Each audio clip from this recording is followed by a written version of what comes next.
Good afternoon, everyone. Thank you for joining us for this RightsCon webinar for our session today, which is Can Excel Sheets Have Ethics? Realities of AI Use in the Global South and Implications for AI Governance. Now, what we want to do over the next hour is focus on some of the implications and consequences of the different trajectories that we're seeing for AI. Most conversations on AI governance are based on the experiences of a few industrialized economies. But much less is known about the deployment of AI in the Global South. And the Global South itself is not a monolithic block, and its impacts are likely to vary across differing contexts. So with us to discuss these issues are four experts. We've got Malavika Jayaram, Executive Director of the Digital Asia Hub, Dekai, Professor of Computer Science and Engineering with the University of Hong Kong, Arthur Gwagwa, who's the Senior Research Fellow with Strathmore University, and Urvashi Aneja, Founding Director of Tandem Research. So without further ado, I will get into the session. But if you have any questions, please do send them in because we want to make this as much of a conversation as possible. So Dekai, turning to you first. AI has become a little bit of a buzzword. Everybody seems to be working on it. Everybody seems to be talking about it. But some would call it snake oil. So what do you think are some of the adoption use trends that you see in the Global South? And is this different to some of the trends we're seeing in the industrialized economies? I mean, I think that this is a problem that is common to both the Global South and industrialized economies, is that what AI is perceived by the general public as whatever specific AI technology happens to be the flavor of the day. Really, AI is a field. AI, it's like physics, right? The definition of physics is not that it's Newton's theory, Newtonian physics. The theories, the models keep on getting more accurate. They keep on getting, when I started doing AI way back in the 1980s, it was, rules and logic-based systems. And this is the third hype cycle that I've seen in AI. And right now, deep learning has a lot of buzz. Big data had a lot of buzz before that. And so people confuse the fact that those happen to be specific theories that have a lot of applications, but are not actually the be-all and end-all of AI. And meanwhile, those of us who are in the labs, doing basic research, are already pushing beyond that into very different styles of architectures, just like we did on the previous paradigm shifts, where we threw out all the rule-based, logic-based systems, started with machine learning systems. Today, even, like granddaddies of deep learning, people like Jeff Hinton and so forth, have said, I think we need to tear it all down. And that is exactly what we're doing. So, we have this lag in a lot of ethics and policy issues where we're trying to tackle the dysfunctions that have been caused to societies by the latest technologies. But AI progress right now is moving so exponentially fast that sort of by the time a lot of us, even wrap our heads around the ethics and society problems, the technology is no longer where that is. And I think that's one of the things that we need to talk about is, are we making policy decisions right now that by the time they get implemented will already be irrelevant because the technology has shifted to a different part of AI? Thanks, Dekai. And as you say, still lots of ethical and policy implications that need thinking through. But turning to you now, Malavika, certainly there are many countries in the Global South who are seeing the potential of AI for good. So there's a lot of, certain agencies that seems to be associated with AI for social good narratives, for example. What do you think is driving this? Because as Dekai says, there's still a lot of unanswered questions around exactly how this could work and how this could assist societies to reach their development goals. Hi, Champa, thanks. I think one of the things I see a lot is these social good narratives get pushed out in countries where you don't have legal infrastructure that can actually allow for consent, allow people to push back on things, and where there isn't enough of a developed civil society that can actually do collective, movements around these things. And I think the social good thing is often twinned with a lot of the humanitarian work. And I think the logic is, how could you possibly say no to this? How can you possibly push back and say, we don't want this? And I think it's really interesting because on one hand, it's seen to be deployed in areas where people have no choice, right? It's welfare, it's benefits, it's refugees, migration, which I know you know a lot about, given your background. tracking people, reuniting kids, education, distance learning, health. And I think the social good narrative is particularly powerful and compelling because they're seen as solutions to existing gaps, right? They could be governance gaps. They could be actual infrastructural gaps. You don't have enough hospitals. You don't have enough schools. Oh, let's just add AI to that. And you know what? Because it's new and sexy, we can also get funding for it, right? And I think it also plays a very key role in the, overarching project of modernity, where it's seen as a way to show we're actually ahead. I mean, I know looking at Dekai's and my background screens, we do look like we're coming from the future.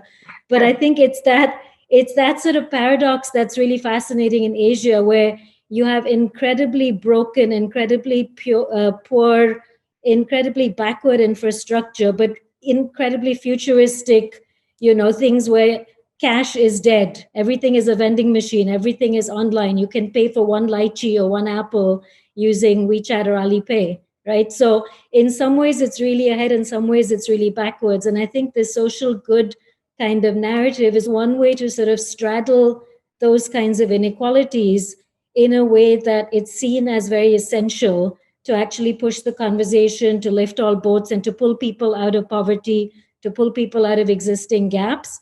And I think that's why it's very compelling.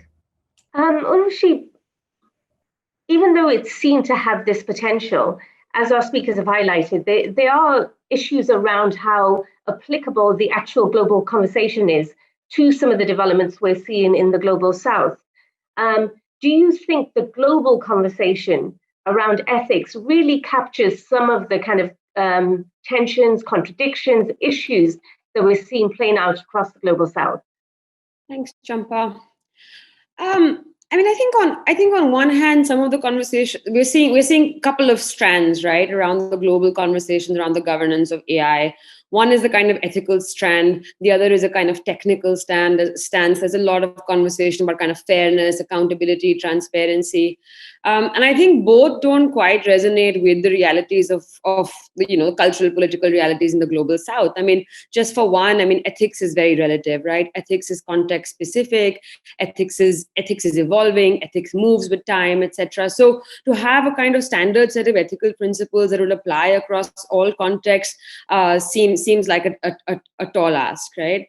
And I think equally, if you look at some of the kind of technical conversations around the governance of AI, that it should be fair, it should be accountable, it should be transparent. Again, many of these issues, this question of fairness, I think really depends on social context, right? So what is fair in one context may not be fair in another context.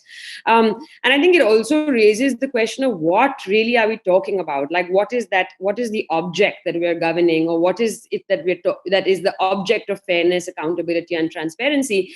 Is it the algorithm, right? Or I think, as Dekai pointed out, if AI is really a field, and then we're talking about the governance of that field, then I think that takes us in a very different direction in terms of governance, right? Then maybe we're talking about the diversity of the field. Maybe we're talking about the funding landscape of the field. We're talking about the kind of political economy that is shaping the field, but not per se the algorithm itself, right?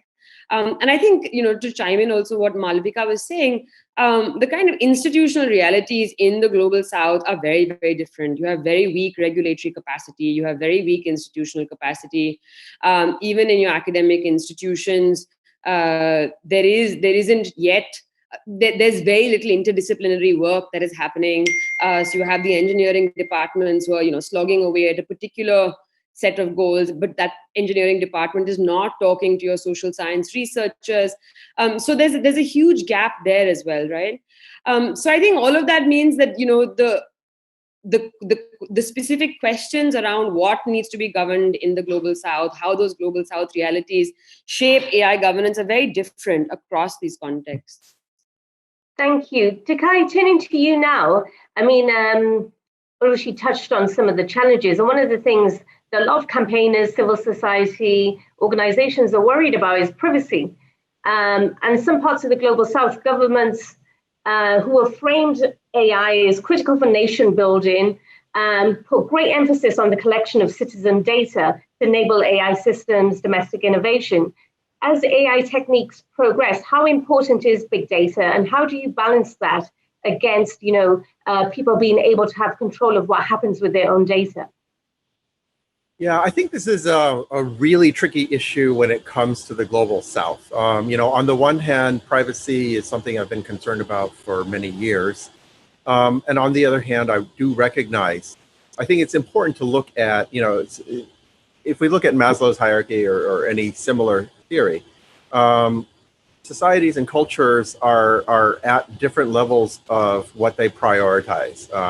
This is echoing what we've heard from both Malavika and Urvashi just now. It's if you're at a physiological level where you're basically concerned with keeping people alive, then the priorities tend to be very different from those of us in the developed world where we're dealing with esteem and self-actualization, and we're able to be looking at different issues. And I do think that in between there is where a lot of these trickier challenges come into being. So the second level of Maslow's hierarchy have to do with safety. And a lot of the data collection efforts are right now targeted at that, whether it's fighting, COVID with contact tracing applications or terrorism or trafficking. That is where a lot of the tricky issues are. Some of the issues are technological in that there are feasible alternatives that are privacy preserving. Others, it's not so clear that there's a magic wand that we can wave technologically. For, again, a concrete example would be with COVID, the attempts to do contact tracing where you're using only Bluetooth and near field, they suffer a major weakness compared with GPS because they can't take care of a case where you're say entering an elevator or a takeaway eatery that has just been host to somebody who was infected, but not at the same instant, right? And we know that the droplets hang around for some time in the air.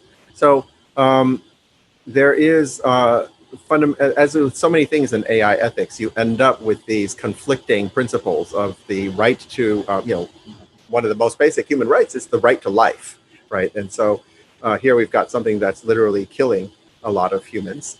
How do we balance those concerns? And obviously the global south is getting hit in a lot of places really hard by COVID right now. So this is, no longer an abstract problem or a hypothetical problem of abuse of the data, which even though it can happen, is not necessarily at the same level as the immediate life and death situations that people are facing in the global south.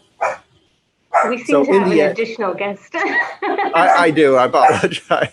Very excited about it. I think that, there needs to be a conversation about the governance of that data. And especially since in a lot of the global south, the governance model is not necessarily the same as what we're used to in, North America or Europe, where the boundaries between, say, commercial companies versus governments is set at a different level, right? And so we cannot necessarily assume that small government is trying to regulate big tech with the same complex dynamics as in the West. Sometimes they're integrated in a different way, right? And so then you have to place a lot more emphasis on governance in the government, right? If that's who's controlling the data, so then it moves from corporate governance to government governance. If that makes sense. Thank you, Malavika. One aspect of governance of AI data is around transparency on how the data and those systems are actually being deployed. And certainly what we're seeing within Asia is a rush to use these sort of AI and other digital technologies, but very little transparency about what's actually being done and how it's being done. How do you think different stakeholders could approach those questions of fairness, accountability, and transparency from outside of those systems? Just coming back to something Urvashi said, about the object and the objective and what it is that's being sought to be governed. I think that's really relevant to the question you're asking now, because I think the real object of governance is people, right? We're trying to govern the citizen. We're trying to make the citizen visible to the state in really unprecedented ways, right? I mean, you can opt out of a lot of targeted advertising. You can opt not to use certain products and tools. You can opt not to be on certain platforms. But I think when it comes to citizen-state relationships, when that's actually where's the social contract that's ought to be governed, when it's that kind of trade-off, and in Dickey's words, sort of that balancing act between competing values and concerns, I think that's where things get really tricky in countries here, because if you're trying to make the individual completely naked in the eyes of the government, you want to know every single thing that they do, the transparency is completely upside down and backwards, right? It's not about making the government or a system or a particular piece of infrastructure transparent to people and open to scrutiny, open to be, tested, to look at the impact, to look at what data goes in, what comes out. Is it garbage in, garbage out? Is it a black box? Are there proxies? Are there other things we can test for?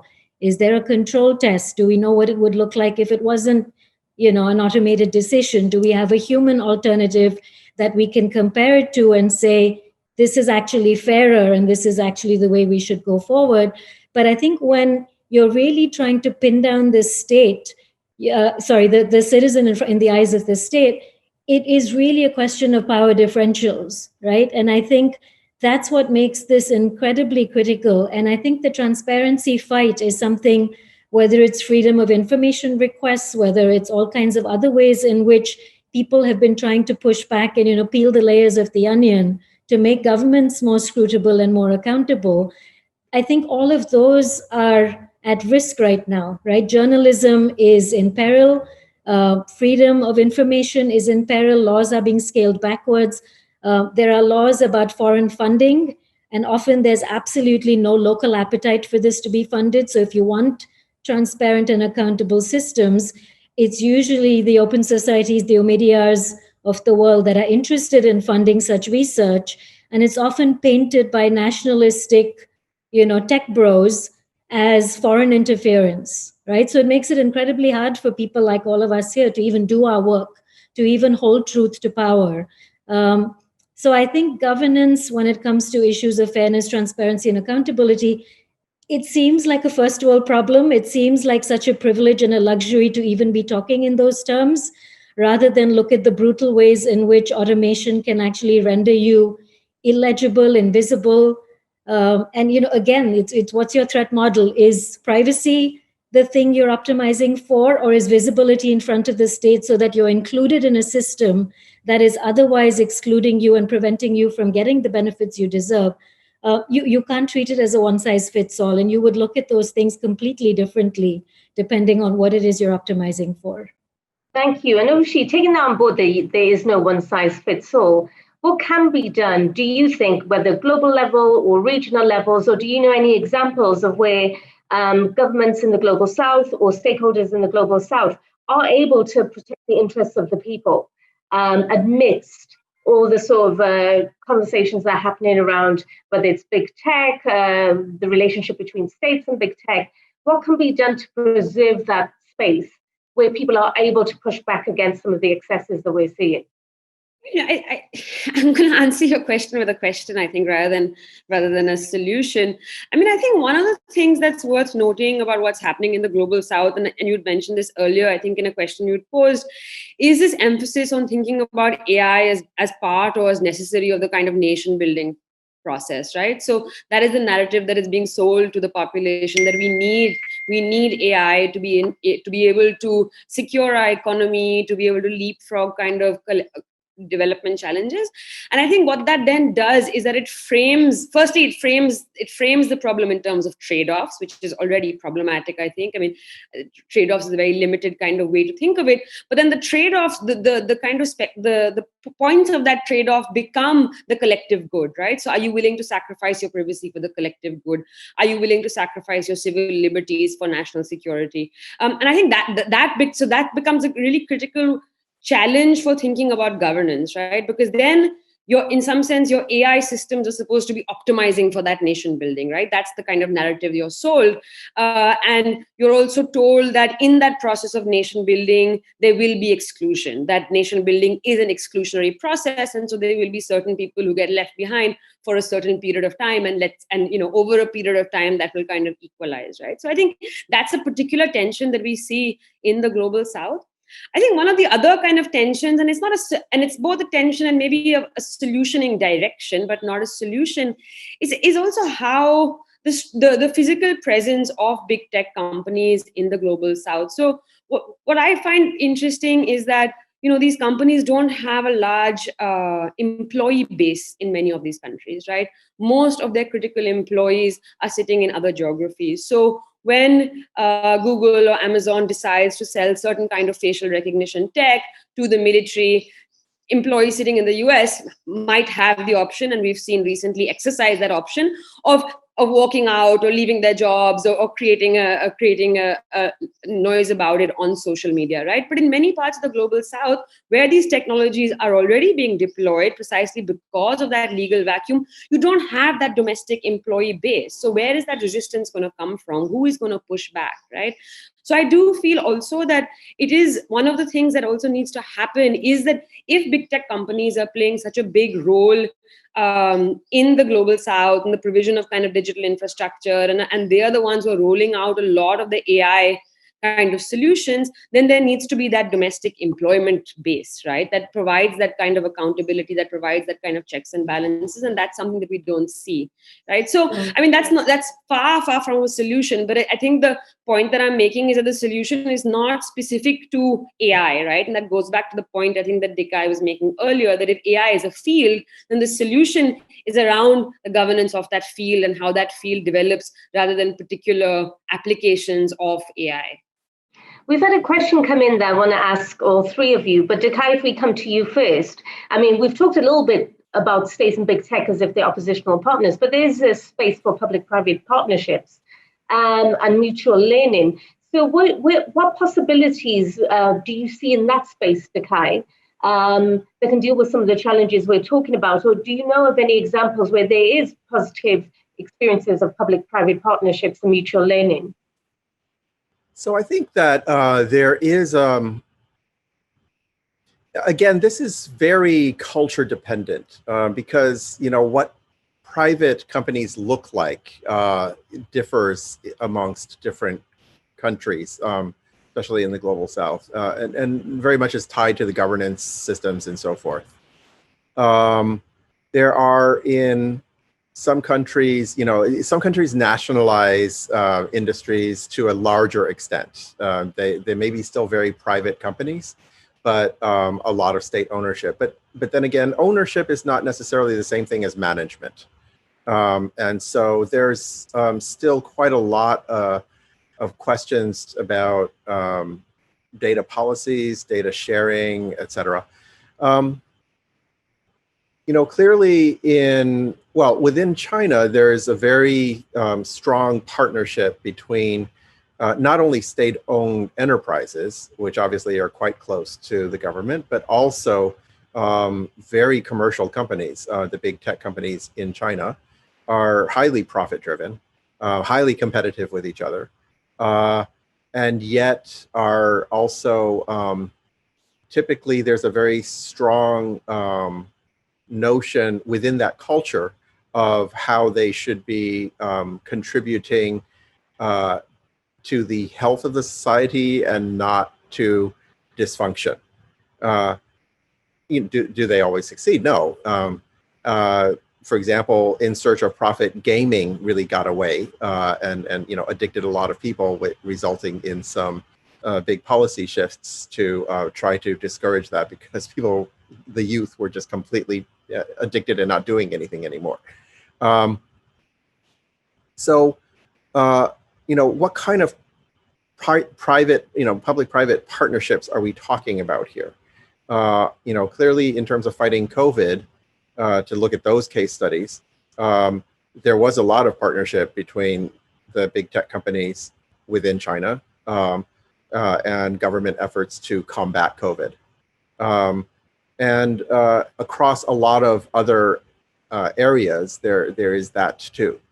There's obviously extremely strong efforts in terms of tackling misinformation, to the opposite extreme of the misinformation problem that we have in North America and Europe and much of the rest of the world. So, these public-private partnerships take on extremely different forms in these different countries because of differences like this. Malavika, what do you see in other parts of Asia, the potential for public-private partnerships? And do you think there's a cautionary tale? Like, what are the issues that people need to be mindful of when looking at the potential, looking at what more could be done in that space? I mean, scope creep, mission creep is always an issue, right? There could be data gathered for either a very nebulous purpose and framed very broadly, or it could be gathered for one particular legitimate legal activity that then gets used and repurposed for all kinds of other things. Or completely innocuous data could be combined with other data that then becomes really, revealing about something that's quite sensitive and private that wasn't if those two pieces of data had been kept separate. And I think if you look at, in the UK, when you have the Moorfields Eye Hospital DeepMind kind of thing, or other kinds of instances where data that was relating to patients and healthcare that was then shared with the private company to improve machine learning systems, whether it's to look at glaucoma or diabetes or whatever it is. If people aren't given the option to opt out of data being used for research, of data being monetized, of the terms and conditions on which that kind of exchange or that kind of giving away happens, I'm really allergic to the idea of data brokers or people being paid for their data, and that's a whole other topic. But I think to just have it shared without someone having any agency or control over it is deeply problematic. And in cases like that in the UK or in the rest of Europe, it's possible that you can actually say that these kinds of arrangements are illegal and have them pushed back. You can ask for data to be deleted. But I think that kind of arrangement would just be really impossible in a lot of the countries that we're talking about, where there isn't a legal system that would prevent this. You can't injunct against this happening. You can't claw it back. You can't even ask to see what data they have for you. What are they holding about you? Could you get a copy of it? So I think you can't ask for it to be deleted. You don't have a right to be forgotten. So I think it's deeply problematic when that kind of data sharing, it could be completely benevolent, but people could have there's a spectrum of reasons why people might not want to participate in that. And I think there's this sort of, myth of anonymity that, it's, aggregated collective data. Dekai can give us 20 examples of how quick and easy it is to de-anonymize and actually re-identify people, even with, all the differential privacy and every kind of tool you throw at it. There are ways that it's pretty, possible to actually get very deep, sensitive information out of data sets. So I think that's one of the risks that I see, that people just have no ability to say no to these kinds of partnerships. Thank you. Urvashi, looking at India, for example, where we're seeing increasingly more and more tech companies developed, residing, are there any examples of positive public-private partnerships, or do you think it's part of the problem in a country like India? I think the bigger issue here is also who is the public in that public-private partnership. So is the problem in the partnership between the public and the private, or is it the public alone that there is a set of issues, right? And I think that's around transparency, around accountability. So even if you look at some of the response to COVID, we've had state governments putting up Excel sheets or creating dashboards with people's data, including their GPS location of their home as well as their offices, etc. So it's not, there's a problem prior to even the public-private partnership.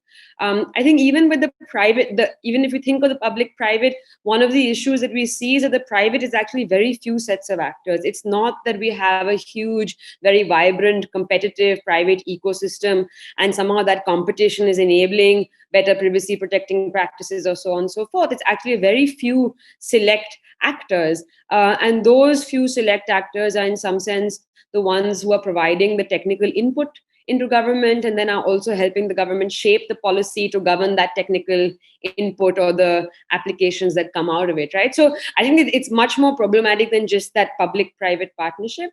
I think one of the other issues that's worth kind of highlighting in the Indian context is that it's especially in the AI for social good space, right? So there's a lot of emphasis on AI for health, AI for agriculture, AI for education, and the narrative there is that we need these interventions to be able to provide quality services at scale, which is really hard to do right now. So AI is going to help fill that gap.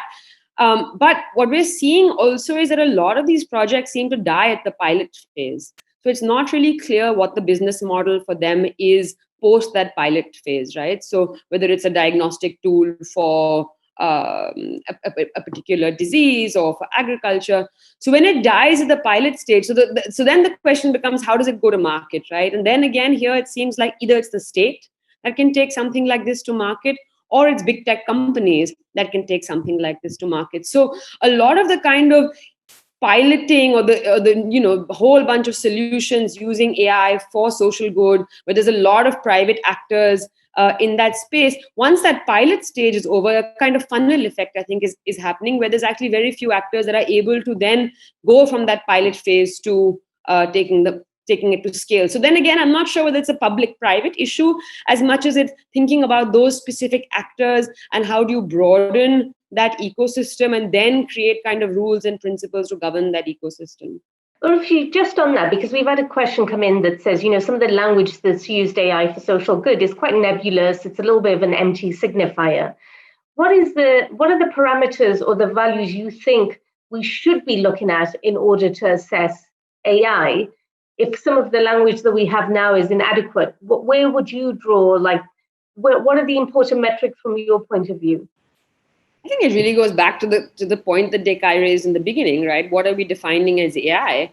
And I think depending on how we define that AI is how we will think about the metrics. So if AI is a field, then I think there's very different kind of metrics to judge the maturity or the responsibility of a field. If AI is a specific application, then there would be a different set of metrics to evaluate that application. I think what we're seeing also, at least in the Indian context, is on one hand, a lot of the AI for social good kind of pilots are not necessarily going to market, and there isn't buy-in for them.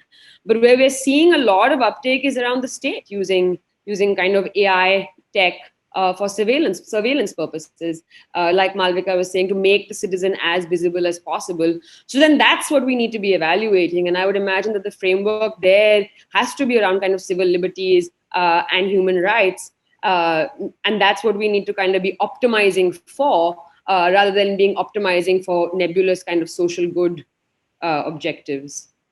Yeah. Thank you. Dekai, now to you now. You touched on misinformation earlier, and we've had a question come in through, what's your analysis of how AI responds to misinformation locally and how that might then change nation-building tools and services? And do you think there are ways in which that situation can be mitigated or addressed in any way? Yeah, I actually think that information disorder is one of the most serious existential risks that we're facing in the AI era. And it's goes beyond sort of casual fake news issues. The problem is that it tends to set the mindset for entire countries, and it creates a huge amount of polarization, both locally and geopolitically. And those types of things, once you trigger that kind of fear, hatred-based unconscious, once that kicks in, it's very hard to constructively move forward again, and everything goes into a vicious spiral. I think one of the biggest challenges that we're tackling today is the effect of the amplification of AI, the exponential amplification of information circulation and ranking, prioritization. and the way that that is preying upon humans' unconscious, right? In cognitive science, we study humans. It's very much a split between two different types of mental processes, what psychologists call automatic unconscious processing and controlled reasoning, which is much slower, or what Danny Kahneman calls system 1 and system 2 in Thinking Fast and Slow. 90% of our mental processes are system 1, the unconscious automatic stuff, which is well documented in decades of research. We as humans suffer from hundreds of biases that are unconscious to us, from confirmation biases to much more subtle ones. And information disorder is preying upon the fact that triggering those is extremely profitable for the corporations, and also for the politicians. It's by far the easiest way to grab a large percentage of population to vote for them. And between these two things, talking about public-private, we have really a devil's brew, and makes it very hard to cut through and tackle the basic problems. And so when you get nation-building narratives and so forth, oftentimes people, whether they're in government or industry, are sitting atop, on top of a tsunami of public opinion and potentially nationalism or hyper-nationalism, as well as demonization of others far beyond a reasonable level of exaggeration, that causes extremely dangerous policies to get made, right? And so we need to try to get everybody, both government and people, to act much more scientifically, use system 2, conscious reasoning, which is hard for humans, to become much more mindful of what our collective unconscious is running away with every day. And in highly educated countries, even in the US, as an American, I have to say that looking at our record on COVID, we, in my AI ethics course at the university last semester, we tackled misinformation in COVID.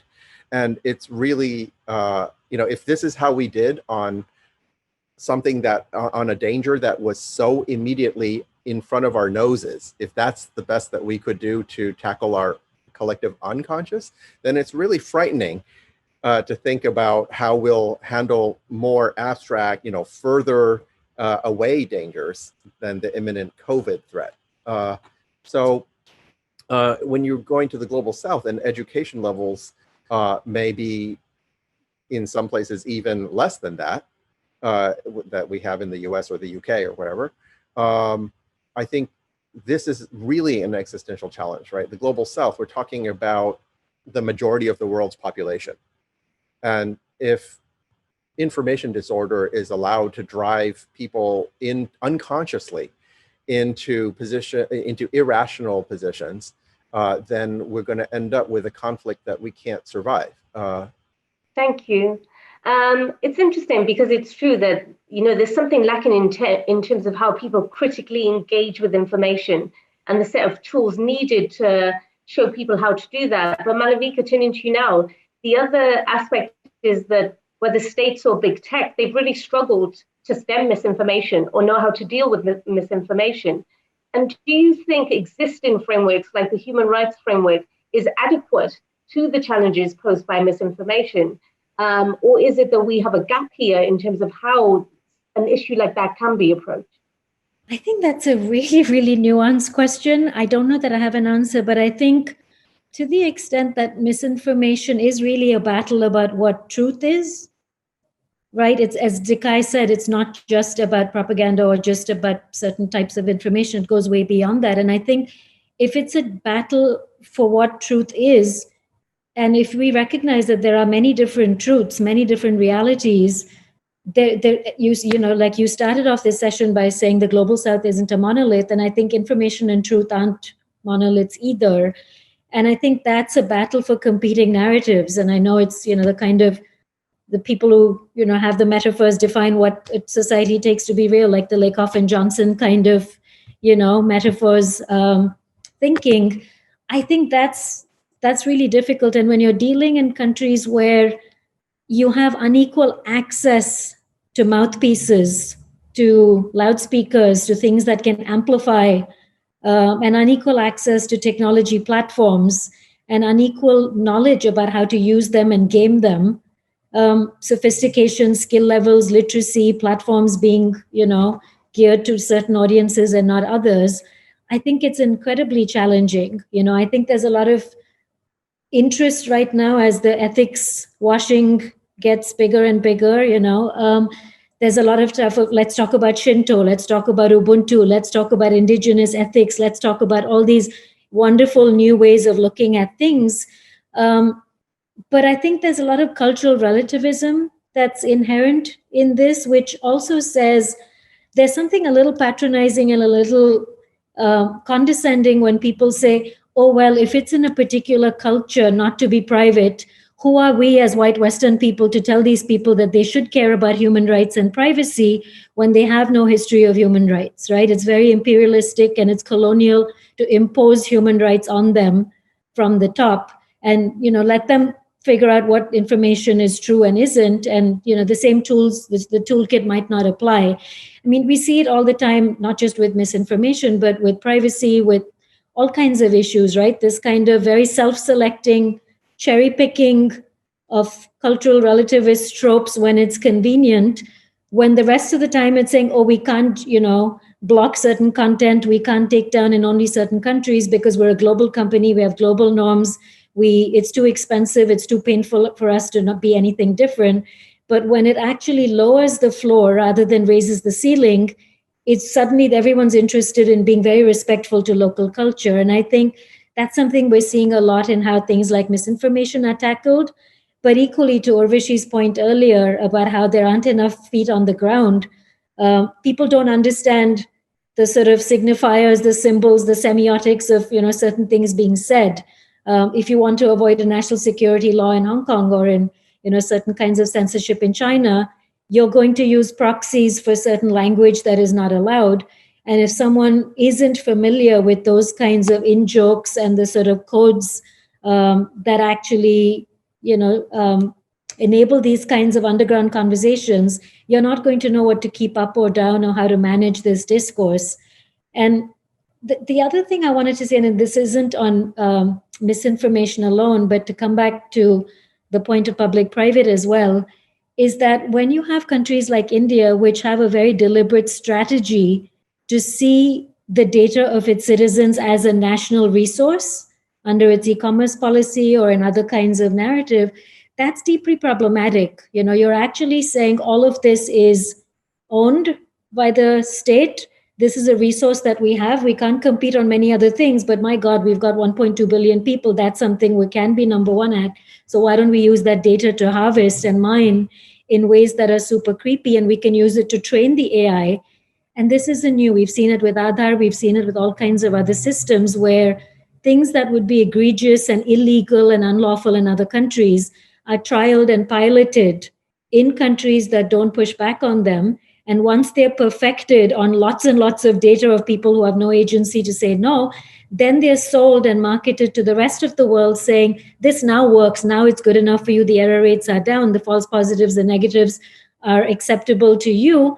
We made mistakes with our people, but don't worry about it, right? So I think that's also a really big problem that we're seeing as beta testing sites. Urvashi, bringing you in now, one of the questions that came in triggered by the discussion that we're having now is, end user literacy, fluency over digital and AI systems is often brought up in conversations about what's needed in order to navigate AI in the global south.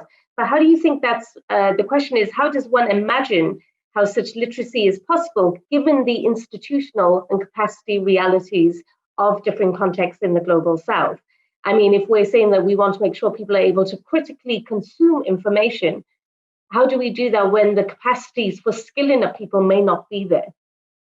Gosh, that's a really tough question. I hope I can come up with the answer to it. That would be huge. I think maybe two things, right? One, I don't think that we're going to get everyone in the population, whether it's in India or even in a more industrialized economy, to be thinking critically about these issues, right? I think that's a very, very high bar to set. I think where you need to build that capacity at least is in your research institutions, is in civil society, in your tech policy circles, in academia. That's where you can start building that capacity to understand those AI systems. And what you want to then do is build that trust in these kind of institutions. So in some sense, they can be, the honest brokers or the kind of representatives of a broader kind of public, right? You're not going to get that wide public literacy on AI systems. And I think more fundamentally, I mean, let's cross like basic literacy and basic education kind of hurdles first, right? That alone is a huge, huge issue. And already if we can do that, that would have a tremendous impact, right?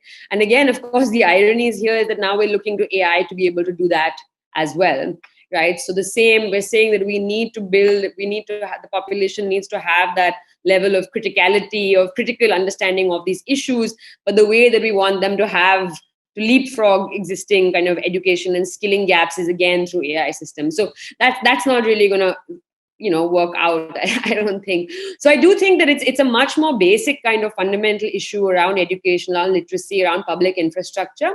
And I think the point there that's also worth highlighting is that when you have states in the global south, like India, investing a huge amount of public resources in AI, the question is that what are they not investing those resources in, right? And what is the best use of those public resources? So should the use of those public resources be in building or promoting kind of AI interventions, or should it be in ensuring the basic kind of infrastructure that you need for a healthy digital economy and society? And then you let the private sector kind of work on the more high-end part of that, right? So there is a kind of diversion of public resources that you possibly see in places like India because you're trying to get them AI ready, right? So there's a lot of emphasis on how do we make our population AI ready to ensure that we are the new AI back office for the world, that we are able to rise on the global kind of people value chain. But we're still not investing in basic schools and infrastructure, and that's where the focus really needs to be. Thank you. We've had a really lovely question come in that I think is a good place for us to think about how we might end. If you could get all of us, this is the audience listening, to read one piece to help get their knowledge to a more functional place, what do you wish we'd read or learn about? So it doesn't have to necessarily be something to read, but if there's one area that you think it's critical that people should get their learning up to speed, or a particular piece, what is it that you would recommend to our audience? Dikai? You're still on mute. He's going to send you his CV. That's hard. I would. Yeah. Actually, I would have said my book, which was supposed to have been hot listed for the London Book Fair in January, that got canceled 2 days before it happened, thanks to COVID. There is a TEDx talk last year, TEDx Chiang Mai, that I gave, which is a bunch of that message. The title of the talk was The Paradox of AI Ethics, why rule-based AI ethics will fail for the same reason that a rule-based AI failed. Which is all these conflicts that you get as soon as you have 3 rules in a system. And Isaac Asimov's great iRobot stories were dozens and dozens and dozens of stories, all based on conflicts between having only 3 rules.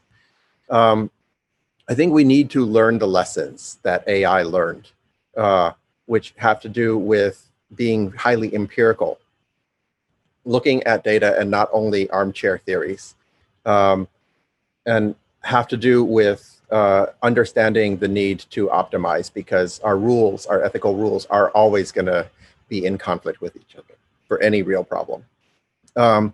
And to decentralize these sorts of decisions, because you can't optimize such a complex system just as a closed form set of equations. You really do need to have each and every individual unit, whether that's a neuron or whether that's an individual human, to be acting locally virtuous, to be improving to try to learn to do the right thing locally, and therefore to have the entire complex system improving. And to those lessons, I would just say, we talked a little bit about objectives, and how to measure AI governance. When we measure things like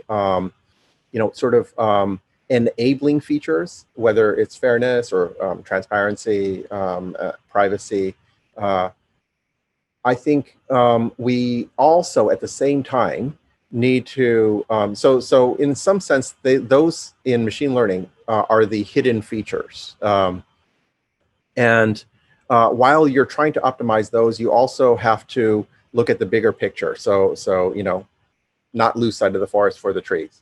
And you need to look at what are the consequences of the systems. And this is something I think we don't do enough of. And because AI as a field is going to be shifting so rapidly in the technological power, if we take our eye off of the ball of consequences and focus only on intermediate features, then it will get away from us over and over. And so the consequences, again, we should look at Maslow's hierarchy.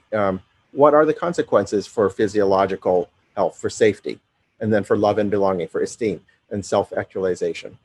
And then we have to analyze that amongst the unconscious human emotions. So not only fear, which we tend to focus a lot on. Yes, fear is the strongest emotion by far. It's well known in psychology and politics, but also anticipation and joy and trust. We also need to be analyzing outcomes there. So there's a matrix along Maslow's hierarchy and the various fundamental human emotions that we should also be regularly evaluating the consequences of AI according to. Thank you, Klein. Malavika, has there been a piece that's moved you or made you, recalibrate your thinking, or particular area that you think is important for people to focus on? I'm actually going to give you a 3-for-1. So one piece that I keep coming back to, which I really love, is a piece called Fairness and Abstraction in Socio-Technical Systems, written by Suresh Venkatasubramaniam, Dana Boyd, Solon Barakas, Andrew Selbst, and Sorel Fiedler. And it's wonderful because it describes the sort of fallacies and the traps that affect systems when they're seen only as computer science systems, and where the whole discipline thinks in terms of abstraction and asks you to generalize and abstract so you can reuse and repurpose. And it sort of points out some of the traps that you can fall into. For example, when you look at fairness as a property of the algorithm, rather than a property of the entire end-to-end system, which is the people, the institutions, the laws, the context, the language, all of it has to promote fairness rather than just the algorithm. So, it's a paper I keep coming back to, which I would really recommend. The second is something that we published at Digital Asia Hub, which was the outcome of a speculative fiction sprint, where we were so tired of, all the descriptions that are very Western about, everything being so Orwellian and Kafkaesque. And I thought, do those even resonate for people who've never read Orwell and Kafka because they're millennials living in the middle of China or Myanmar or Indonesia? Like, does that even make sense? And what language, what stories, what myths, what fables, what, anthropology would they use to talk about it? So we invited a bunch of writers and non-writers and thinkers, cartoonists, food people, all kinds of interesting people. And this was the result of a speculative fiction sprint where we prompted them to sort of imagine a future of AI and what it looks like.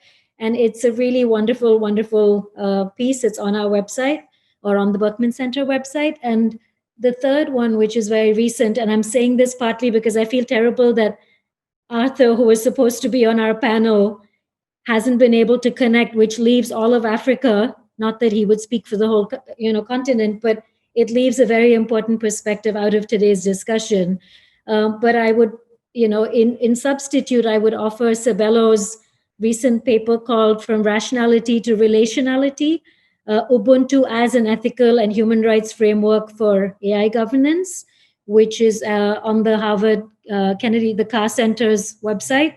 So three very different perspectives, sort of a Western one, an Asian one, and an African one. Thank you. Urvashi, over to you. It's rapidly becoming nightfall where you are. I know. I should get up and put on the lights, but now we only have a few minutes left. You need a backdrop. I need a backdrop. Yeah, I need a backdrop. I think maybe instead of pointing to specific pieces, I think sometimes what is missing, especially in kind of tech policy conversations, is the importance of history and the importance of values. So I feel like very often when we're having debates about data governance, or we're having debates on the future of AI systems, we take our present point as a starting point and then kind of look to the future.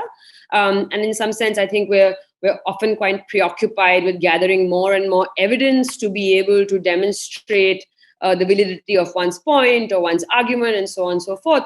But I do feel that we are at a point on many of these conversations that we actually do have enough evidence. So the decision making that needs to happen is around values. So we need to think about, what are the kind of values that we are espousing, and what does that mean for kind of tech policy, or what does that mean for the future of AI? And equally, I think to look back at how did we get here, right? What were the kind of institutional interests? What was the kind of political economy around knowledge, around AI that got us to this point? And I think that would help create a much more informed and nuanced discussion on many of these issues. Thank you. Well, unfortunately, we've come to the end of our time. And as Malavika pointed out, it's such a shame that Arthur wasn't able to connect with us, because it's such, the African continent is a major part of the conversation. But hopefully, through the course of RightsCon and through other sessions, there will be further conversations on this. In an hour discussion, all we can do is really scratch the surface. It's been such a pleasure to have Urvashi, Malavika, and Dekai join us. Thank you for sharing your thinking, your insights, your recommendations. Sure, we're not in Costa Rica, but we were still able to connect and be together virtually. And thank you to our audience for joining us and for all of your questions. Apologies to those that we were not able to get to. Try to run through as many as possible in the time that we had. But I hope you enjoyed the session, and I hope you enjoyed the rest of RightsCon. Thank you. Champa, I think Arthur not being able to join tells you everything you need to know about who has power in this discourse, who's included exactly, and who's not, who's left out just because of bandwidth, right? Yeah. Not even anything more sophisticated or sinister, right? Just connectivity. Exactly. Yep. Right, thank you, everyone. Thank you, Champa, for moderating all of us. Bye. Hope to see you all physically soon. Yeah. Yes. Stay safe, everyone.